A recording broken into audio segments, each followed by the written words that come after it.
你觉得藏传佛教的一些修行啊，还有一些理论啊，这些方面对西方人来讲有什么帮助？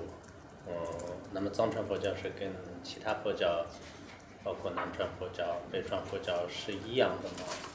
或者说有比较不同的呢？你为什么要选择学藏传佛教？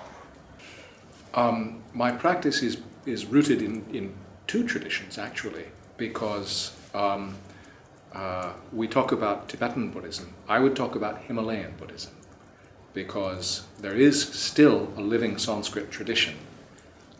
They are Vajrayana, and they are very close to the Nyingma Buddhists, but these are the people that I first studied with.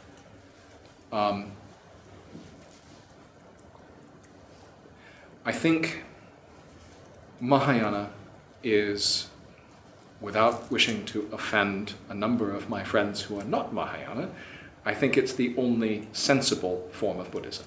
You have to start with that. The fundamental altruism of the Buddha's teaching finds its fruit in Mahayana Buddhism.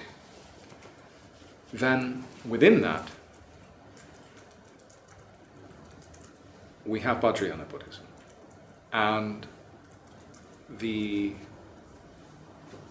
Sanskrit texts say, as do the Tibetan texts, that Vajrayana is a set of special techniques within Mahayana.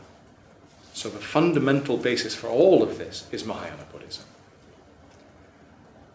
But Vajrayana, the special techniques and the extraordinary developments around introspection, meditative practices, that only really developed in late Indian Himalayan Buddhism.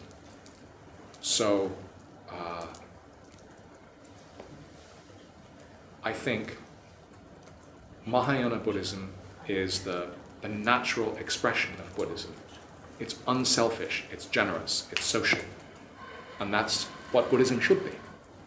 And to be honest, and this would make them grumpy, but a lot of my friends who are Theravada practitioners, I think actually they behave like good Mahayanists because they care a lot about the people around them. They act for the sake of all sentient beings, even though they say they're not Mahayana.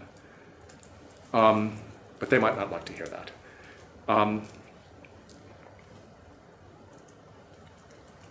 Then Vajrayana within that reaches its highest development with first the Sanskrit tradition, the Drupchen, the Mahasiddhas, and the tradition that follows on from that, almost entirely in Tibet, but still a little bit in Nepal.